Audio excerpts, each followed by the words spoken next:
आप basic part for noun लिखोगे, ये इतना है। नॉन बेसिक पार्ट बोल दो या बेसिक पार्ट फॉर नाउन बोल दो, जो भी आपका मन। तो नॉन बेसिक पार्ट आपको समझना है। अगर ये समझ में आया तो आपको आगे समझ में आएगी, और अगर आपको ये बेसिक पार्ट नाउन की नहीं समझ में आएगा तो आपको आगे समझ में नहीं आएगी। और इस बेसिक पार्ट में एक प्यारा सा और मिलेगा टॉपिक, जो how to identify part of speech. बच्चे, ये पार्ट ऑफ स्पीच क्या होती है, कैसे इसको आइडेंटिफाई करते हैं, ये प्यारा सा आंसर आपको और मिलेगा इसी टॉपिक में। और आपकी जानकारी के लिए ये बता दो मेरे भाई कि जो पार्ट ऑफ स्पीच की आइडेंटिफिकेशन है वो हर एग्जाम में पूछी जाती है, किसी भी एग्जाम में 1 नंबर की और किसी में ज़्यादा। बट एक बात याद रखना कि वो 100% पूछी जरूर जाती है, ये बात आप याद कर लो। How to identify the part of speech, अगर मैं सीरियस में बात करूँ तो 10 मार्क्स का सिलेक्शन आता है। 10 मार्क्स का सिलेक्शन आता है, मतलब 10 नंबर का एक अलग से सेक्शन होते हैं सीरियस में कि आइडेंटिफिकेशन आपको करनी है पार्ट ऑफ स्पीच की। 10 नंबर बिल्कुल सेपरेट आते हैं। बाकी कोई भी एग्जाम से 1-1 नंबर का क्वेश्चन आता है। तो हमारा इससे क्या होगा मेरे भाई, नाउन भी कवर होगा और how to identify the part of speech भी कवर होंगे। तो समझ में आया आपको? डन। चलो तो अब चालू करते हैं। टॉपिक की हेडिंग डालना, और आप लोगों से हाथ जोड़कर रिक्वेस्ट है कि नोट्स इतनी आप इंटरेक्टिव बनाना कि आपको बार बार पढ़ने का मन करे। ऐसा ना कि आप कचर मिचर लिख दो और फिर आप बाद में मज़ा नहीं आया देखने में। आपको जितनी मज़ा जॉब करने से आने वाली है उससे ज़्यादा मज़ा आपको नोट्स बनाने में मज़ा आनी चाहिए। तो चलो अब स्टार्ट करने की कोशिश करते हैं। तो ये इंग्लिश के जन्म से ही स्टार्ट होती हैं। तो आपको मैं पूछना चाहता हूँ, इंग्लिश क्या सब्जेक्ट है? तो ना, ये सब्जेक्ट नहीं है। इसको सब्जेक्ट बोलना एक क्राइम करने के बराबर है। तो ये अपने आप में क्या है, लैंग्वेज है। इंग्लिश को अपने आप में क्या लेकर चलेंगे, लैंग्वेज। क्योंकि इंग्लिश एक लैंग्वेज है जो जिसे सब्जेक्ट बोलना गलत है। साथ साथ बोलते चलना और घर पे गुनगुनाते रहना, तभी मैं आपको सिखा सकता हूँ। तो चलो आगे देखते हैं। अगर मैं लैंग्वेज की बात करूँ तो लैंग्वेज को पढ़ने के 2 अप्रोच होते हैं। सबसे पहले इस चीज़ को आपको समझना होगा, लैंग्वेज की पढ़ने के लिए 2 अप्रोच होते हैं। एक तो होती है सब्जेक्टिव अप्रोच, ठीक है, सब्जेक्टिव अप्रोच, और एक होती है ऑब्जेक्टिव अप्रोच। इंग्लिश लैंग्वेज की स्टडी करने के लिए हमारे पास 2 अप्रोच होती है, एक होती है सब्जेक्टिव अप्रोच और एक होती है ऑब्जेक्टिव अप्रोच। कॉपी आपको साथ साथ नहीं करनी, एक बार आपको देखनी और फिर आप नेक्स्ट टाइम देखना, उस टाइम में कॉपी करना। तो सब्जेक्टिव और ऑब्जेक्टिव अप्रोच में डिफरेंट क्या होता है? तो जो सब्जेक्टिव अप्रोच होता है वो आपसे पर्सनल पॉइंट ऑफ व्यू की बातें करता है, यानी किसी भी चीज़ के बारे में आप क्या सोचते हैं, तो उसका क्या मतलब हुआ, सब्जेक्टिव अप्रोच। समझे? तो लैंग्वेज की पढ़ने के लिए 2 अप्रोच होती है, एक होती है सब्जेक्टिव अप्रोच और एक ऑब्जेक्टिव अप्रोच। सब्जेक्टिव अप्रोच का मतलब ये हुआ कि सब्जेक्टिव अप्रोच आप उसके लिए आपका क्या पॉइंट ऑफ व्यू है, तो इसलिए सब्जेक्टिव अप्रोच में आता है personal point of view. Personal point of view ये आप ज़रूर सीखना, क्योंकि मैथ्स कैसे पढ़ा जाता है आपको ये नहीं पता है कि इंग्लिश कैसे पढ़ी जाती है, तो इसलिए ये चीज़ जानना आपको बहुत ज़रूरी है। सब्जेक्टिव अप्रोच का मतलब क्या हुआ, पर्सनल पॉइंट ऑफ व्यू। आपका किसी पॉइंट के ऊपर आपका पर्सनल पॉइंट ऑफ व्यू क्या है। और दूसरा क्या है, objective approach. Objective approach means आपका नहीं, उस स्टेटमेंट में उस राइटर का जिसने वो चीज़ लिखी है, जिसने वो चीज़ बोली है, या तो आप राइटर बोल दो या स्पीकर बोल दो, वो क्या कहना चाहता है। आपको अपनी चीज़ें वहाँ नहीं सोचनी है कि भाई मेरा तो ये मानना है, अपनी समझ से नहीं, ओवरऑल ये देखना है कि उस सेंटेंस की ओवरऑल सोच क्या है, ओवरऑल सेंस क्या है। तो आपको क्या समझनी है, ध्यान से सुनना। इंटेंशन ऑफ अ स्पीकर, आपको लैंग्वेज में समझनी है इंटेंशन ऑफ अ स्पीकर, ठीक है। तो इसको बोलते हैं objective approach. Intention of speaker का मतलब यह हुआ कि भावनाओं, आपको यह देखना है कि उस सेंटेंस में वो क्या बोलने का कोशिश कर रहा है। तो ओवरऑल सेंटेंस को ही बोलते हैं हम लोग ऑब्जेक्टिव अप्रोच। तो अभी इसका मैं एक एग्जांपल दे रहा हूँ। तो आपको ये चीज़ नहीं समझ में आई तो आपको पढ़ने में बिल्कुल मज़ा नहीं आएगी। तो इंग्लिश क्या है, लैंग्वेज है, और लैंग्वेज के पढ़ने के दो अप्रोच होती है, एक होती है सब्जेक्टिव अप्रोच और एक होती है objective approach. Dear subjective approach में पर्सनल पॉइंट ऑफ व्यू आता है, और ऑब्जेक्टिव अप्रोच में आता है ओवरऑल ऑल, मतलब intention of a speaker.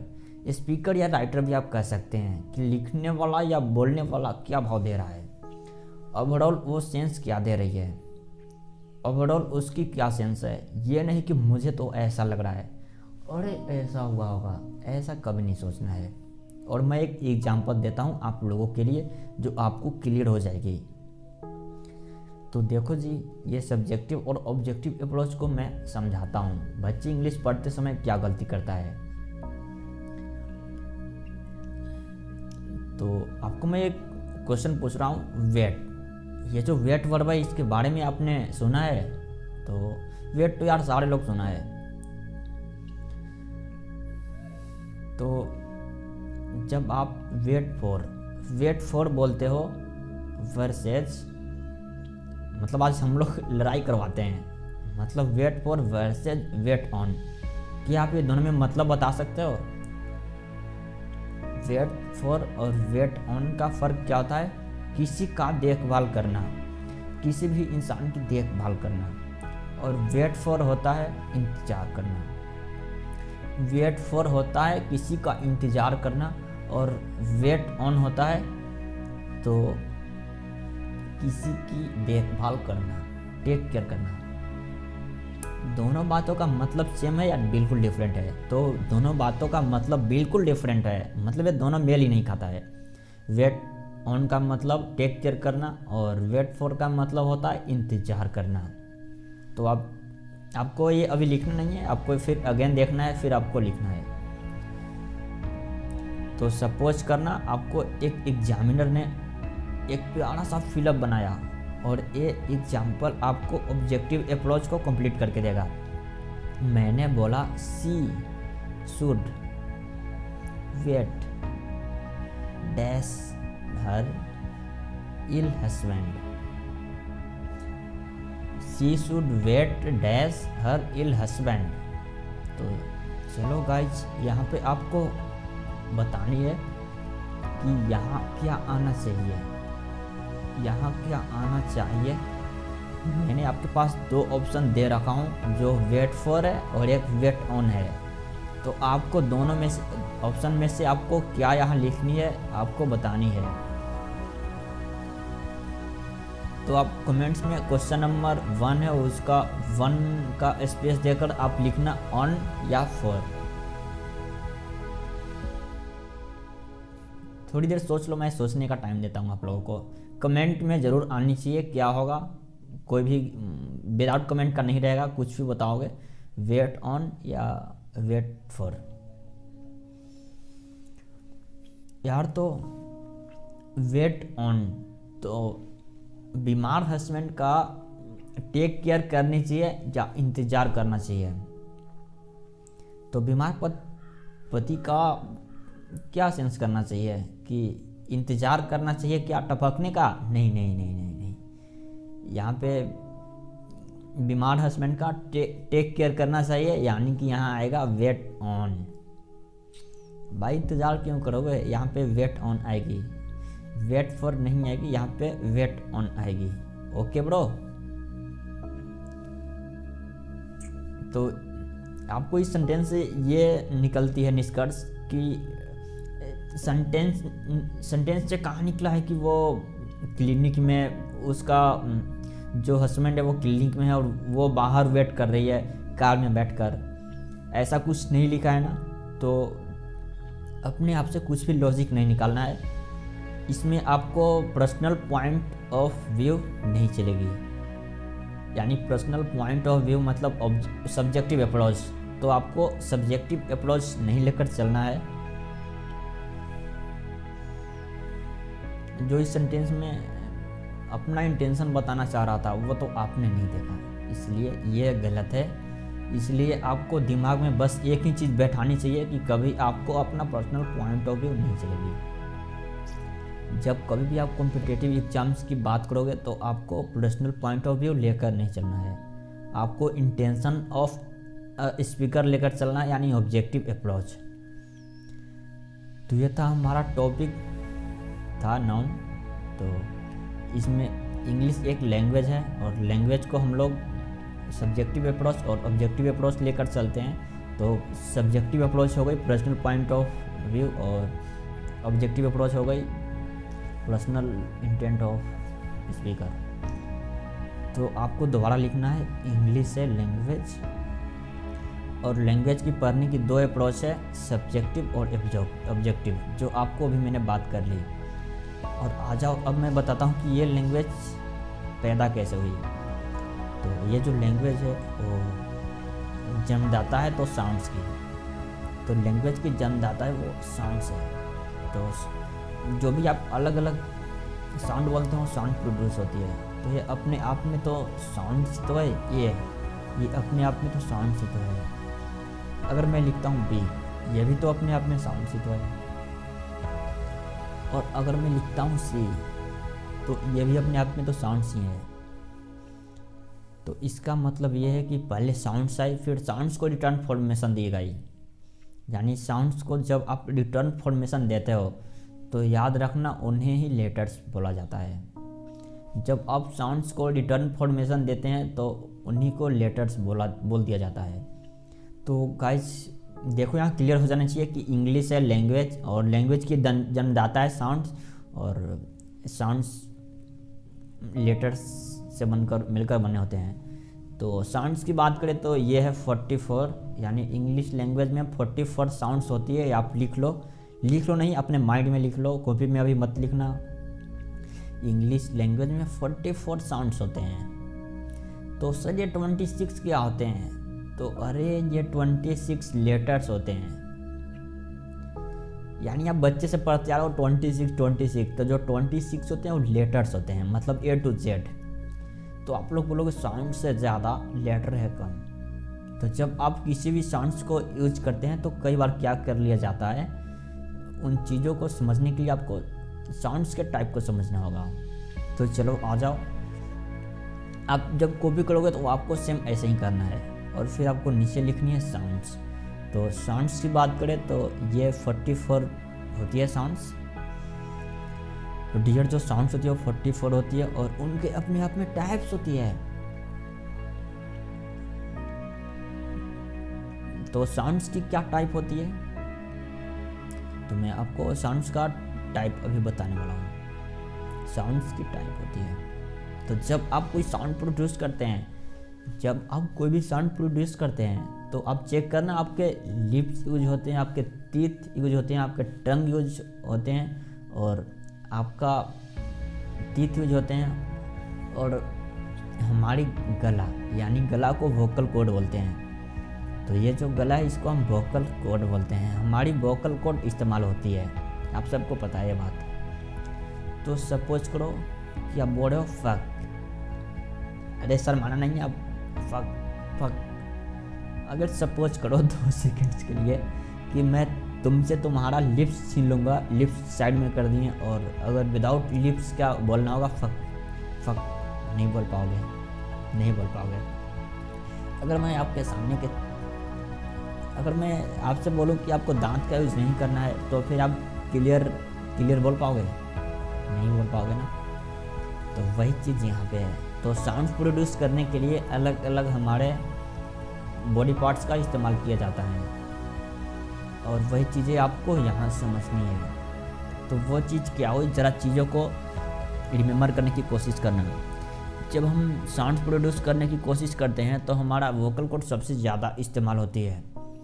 Jin sounds में हमारा वोकल कॉर्ड से प्रोड्यूस होती है, मतलब जो साउंड्स आप बोलते हैं ना, सा रे गा मा, जब ये बोल रहे होते हैं ना तो आपका है वोकल कॉर्ड यहाँ पे आप टच करके देखना, ये वाइब्रेट होते रहता है। आप कुछ भी वर्ड्स बोलने के टाइम आप इसे चेक करना, वाइब्रेशन महसूस होगी। जैसे आपका फ़ोन वाइब्रेट करता है वैसे ही ये वाइब्रेशन महसूस होगा। तो सा, आप कुछ भी बोलो आपको यहाँ वाइब्रेशन महसूस होगा। तो इसी चीज़ का कमाल यहाँ है। तो साउंड्स का टाइप दो तरीके से निकालते हैं। एक तो वो साउंड्स होते हैं जो वोकल कॉर्ड से आते हैं, जैसे ओ ये सिर्फ वोकल कॉर्ड से आते हैं। उन साउंड्स को हमने बोल दिया वोवल साउंड्स। तो याद रखो डियर, वोवल साउंड्स वो चुनी गई जो कहाँ से प्रोड्यूस होती है, तो वोकल कॉर्ड से प्रोड्यूस होती है। इसको हम वोकल कॉर्ड बोलते हैं। और वोवल साउंड्स होती है जो वोकल कॉर्ड से प्रोड्यूस होती है, उससे हम वोवल साउंड्स में कंसीडर कर दिया गया है। और अब आगे चीज़ों को अंडरस्टैंड करने की कोशिश करते हैं। तो कुछ ऐसे वर्ड्स हैं जो अलग वोकल कॉर्ड से यूज हुए हैं, मतलब फक, ये तो मतलब अलग हो गई, तो इसको हम बोल देंगे कॉन्सोनेंट साउंड्स। ठीक है जी। तो साउंड्स में से ओवरऑल 20 साउंड्स होते हैं वोवल साउंड्स, यानी जो वोवल साउंड्स है वो होते हैं 20। बट वो यूज नहीं करना है कि वोवल साउंड्स 5 होते हैं, मतलब वोवल साउंड्स 5 होते हैं, ए ई आई ओ यू, इसको आप भूल जाना है। आपको वोवल साउंड्स होते हैं और 20 होते हैं। और कॉन्सोनेंट साउंड्स की बात करें तो ये होते हैं 24, यानी 20 साउंड्स ऐसे होते हैं जो वोवल साउंड्स होते हैं और 24 साउंड्स होते हैं जो कॉन्सोनेंट साउंड्स होते हैं। दिमाग में बैठा है नहीं बैठा ना? हाँ। तो 24 साउंड्स हैं कॉन्सोनेंट साउंड्स और 20 साउंड्स होते हैं वोवल साउंड्स। दिमाग दौड़ाना। और आपने जो 5 सुना था उसका भी अब आपको चर्चा करूँगा। अब वो 5 साउंड्स नहीं 5 लेटर्स होती है। तो आपको इतना डिटेल में तो यूट्यूब पे आज तक किसने नहीं पढ़ाया। तो ये मेरा यूट्यूब पे प्रीमियर वीडियो है जो आपको इतना डीपली सारी सब्जेक्ट, मतलब जितना जो टॉपिक है वो सारा टॉपिक आपको बताई जाएगी ऐसे ही। तो sounds type according to body parts. तो बॉडी टाइप्स के हिसाब से 2 ही वोवल साउंड्स और कॉन्सोनेंट साउंड्स। तो बचपन में क्या रटते थे, एन आएगा वोवल से पहले, तो एन वोवल से पहले नहीं वोवल साउंड से आएगा। और आर्टिकल ए 24 साउंड्स के साथ यूज किया जाएगा। और आप क्या याद करते थे, ए ई आई ओ यू। तो ये चीज़ें आप सीख लो, आपको फिर ये मैं बाद में नहीं बताने वाला आर्टिकल में, तो ये चीज़ आप बहुत ध्यान से सुन लो। तो 2 साउंड्स हो गए, वोवल साउंड्स और कॉन्सोनेंट साउंड्स। और आगे देखते हैं। तो अब आप मुझे साउंड्स वर्ड से लेटर्स को समझा दो कि साउंड्स 44 हो गए और लेटर्स 26 हो गए। तो इससे आपको साउंड्स का एक और टाइप जानना होगा। तो साउंड्स क्या और भी टाइप्स होते हैं? तो हाँ यार, बिल्कुल होती हैं टाइप्स, बट मैं मेन की बात करूँगा। तो मेन की बात करें तो 3 टाइप्स होते हैं। तो मैं आपको मेन 3 टाइप्स का बात करूँगा। यानी साउंड तो होती है बहुत टाइप्स की, बट आपको मैं मेन 3 टाइप्स के बारे में जिक्र करूँगा। फिर मैं आपको इन चीज़ों को रेफरेंस दूंगा, फिर आपको चीज़ें समझ में आएगी। तो मेन 3 टाइप्स ऐसी हैं। तो एक होती है शॉर्ट साउंड, जिनको हम बोलते हैं शॉर्ट साउंड्स। कुछ ऐसी साउंड्स होती है जिनको हम बोलते हैं लॉन्ग साउंड्स, लंबी आवाज़ें। इतने से हमारा काम चल जाएगा। और एक और मैं बातचीत करूँगा, जिसका बातचीत मैं करूँगा लेजी साउंड्स। मतलब साउंड्स 3 टाइप्स के होते हैं, शॉर्ट साउंड्स, लॉन्ग साउंड्स और लेजी साउंड्स। ऐसे तो डीप साउंड्स भी होती है जो अंदर से आती हैं, लेकिन वे सब हमारे काम के नहीं है। हमारे बस यही 3 काम की चीज़ें हैं। तो सर समझाओ मुझे एक एग्जाम्पल से। तो मैं आपको एक एग्जाम्पल दे रहा हूँ। अगर मैं आपको एक सेंटेंस लिख रहा हूँ शॉर्ट, तो शॉर्ट के लिए मैंने एक चीज़ लिखी ऐसे चोटी, और मैंने एक चीज़ लिखी ऐसे चौटी शॉर्ट। मैंने एक चीज़ लिखी है और एक चीज़ लिखी है, तो इसको पढ़ना शॉर्ट शॉर्ट शॉर्ट शॉर्ट और एक शॉर्ट शॉर्ट। फर्क है दोनों में, याद आ गया, दोनों में फ़र्क है। तो इसीलिए आपको हिंदी में ली गई ई और डबल ई, मतलब ई फॉर ई और डबल ई से दीर्घ, तो इसीलिए ई और ई को लिया गया। तो आपको देखो एक मैं एग्जांपल देता हूँ, गॉड गॉड और फिर डब्ल्यू आर के, इसको वर्क नहीं, गौर नहीं, डब्ल्यू आर के वर्क वर्क वर्क। तो इसलिए बच्चे लोग यही डिफरेंट है कि साउंड्स होते हैं कम और नहीं, साउंड्स होते हैं ज़्यादा और लेटर होते हैं कम। मतलब जो लेटर्स को मिलाकर साउंड्स, मतलब एक लेटर है ई और फिर उसे डबल ई कर दिया, तो फिर मतलब दोनों सेम है, ई मतलब अल्फ़ाबेट सेम है और साउंड्स अलग हैं। तो इसीलिए साउंड्स की जो क्वांटिटी है वो ज़्यादा है, टाइप्स ज़्यादा हैं, और लेटर्स की जो टाइप्स हैं वो कम है। तो आपको ये दोनों में डिफरेंट समझ में आ गया होगा दोस्तों लोग। तो चलो यार, अब मैं आपको मिलता हूँ नेक्स्ट वीडियो में, तब तक के लिए बाय बाय टाटा। और चैनल पे अगर नए हैं तो सब्सक्राइब कर दो यार।